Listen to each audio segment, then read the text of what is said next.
সারা দেশে কোরবানির পশুর হাটে বিক্রির জন্য বিভিন্ন আকৃতির গরু পরিচর্যায় ব্যস্ত সময় কাটছে খামারি ও অন্য লালন পালনকারীদের।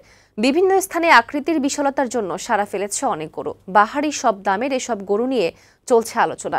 এদিকে কোরবানির জন্য দা, ছুরি, চাকর চাহিদা বেড়ে যাওয়ায় ব্যস্ততা বেড়েছে কামারদের। ক্রেতাদের আনাগোনাও বাড়ছে কামার পাড়ায়। সংবাদদাতাদের পাঠানো তথ্য ও চিত্রে কানিজ নুসরাতের প্রতিবেদন।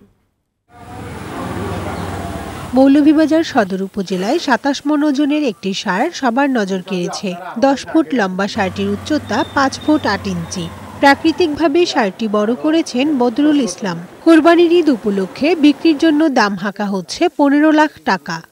ওজন হইব লাইভ ওয়েট ২৭ মণ, ৩ বছর হয়েছে গরুর বয়স, আবার গাভীর বাচ্চা। কোরবানির ঈদ সামনে রেখে এবছর মৌলভীবাজার জেলায় কোরবানির জন্য প্রস্তুত করা হয়েছে ৮৪,৮১২টি পশু।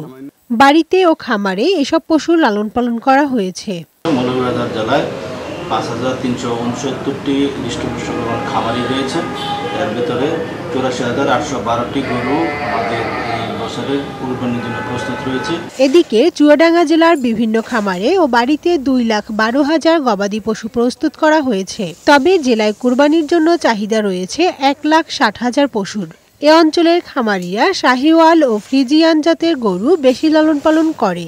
এই জেলার ব্ল্যাক বেঙ্গল জাতের ছাগলের চাহিদা রয়েছে সারা দেশে। চুয়াডাঙ্গার ব্ল্যাক বেঙ্গল গোটের একটা সুনাম আছে এবং বেশ করে বিভিন্ন জেলায় এর চাহিদা আছে।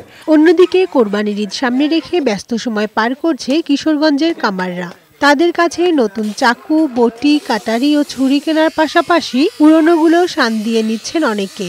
জেলার সদর, হোসেনপুর, কটিয়াদি, করিমগঞ্জ, ভৈরব সহ বিভিন্ন স্থানের কামারশালায় চলছে বিরামহীন কাজ। ফজরের আজান পড়তেই আয়সা কামে লাগিয়ে পড়ি। দাও, ছুরি, সাবারি এগুলোই চলে। কুরবানির লাগি 2টা দাও কিনছি। চায়নার মাল বাইরে আমরা এই ক্ষতিছে অনেক। কিশোরগঞ্জে কামার শিল্পের সাথে যুক্ত আছেন প্রায় ৫,০০০ মানুষ।